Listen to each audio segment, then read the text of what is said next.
Okay, so today we're tackling something really interesting. It's this personal challenge from Green Strokes called the Album Quest. Right, it's like his own personal World Cup of music. Exactly. He groups his albums, listens loads, then ranks them first to fourth. The goal? Find the single best album ever, according to his system. It's a fascinating way to force comparisons. And for Group 136, well, it set up a real clash of styles, didn't it? You've got the super polished electro-funk hip-hop of the Black Eyed Peas, and the sheer raw power of Guns N' Roses in their live prime, and the more kind of mellow rock sound of Bryan Adams. Totally different worlds. So the specific albums are the END from the Black Eyed Peas, that massive Guns N' Roses set live, 87-93, and Bryan Adams' 11. And honestly, this group, it really tested the whole ranking method. The result was pretty surprising. Okay, let's just get straight to it then. Taking first place, winning Group 136, the END by the Black Eyed Peas. Which is, kind of wild when you put it up against Pete Guns N' Roses live. Sure. But the source material, it really praises the album, calls it fantastic electro-funk hip-hop, excellently produced by will.i.am. And it specifically notes they toned down the cheese a bit on this one.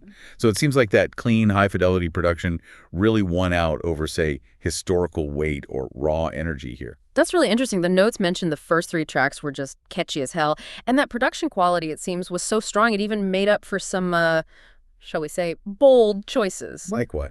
Well, it specifically says Fergie sounded great even when, and this is a direct quote, she was sonically transformed into a chipmunk on Rock Your Body. Wow, okay.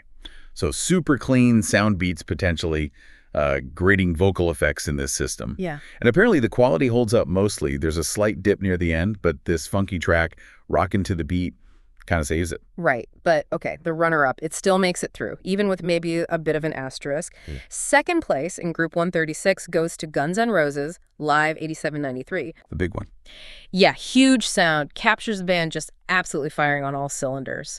The energy is described as immense. You've got killer live versions of Night Train, Rocket Queen, Paradise City, the classics. You'd think, peak GNR live. That sounds like a guaranteed first place, right? Yeah. But here's where this Album Quest ranking thing gets kind of brutal. The length. Exactly, the sheer length. The source flags it. Yeah. It's 2.2 hours long.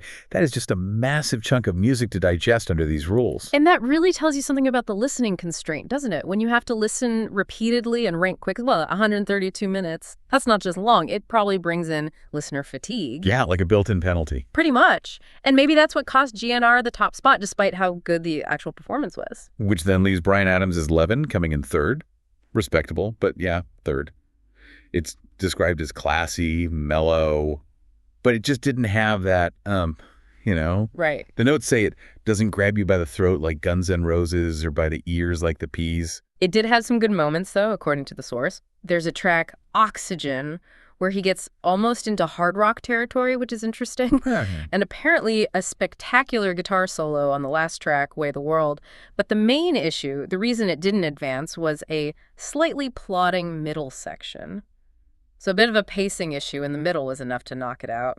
More of a flaw than chipmunk vocals or being over 2 hours long, apparently. Seems like it in this specific comparison. Okay, so the two albums moving on from Group 136 are the END by the Black Eyed Peas and Live 87-93 from Guns N' Roses.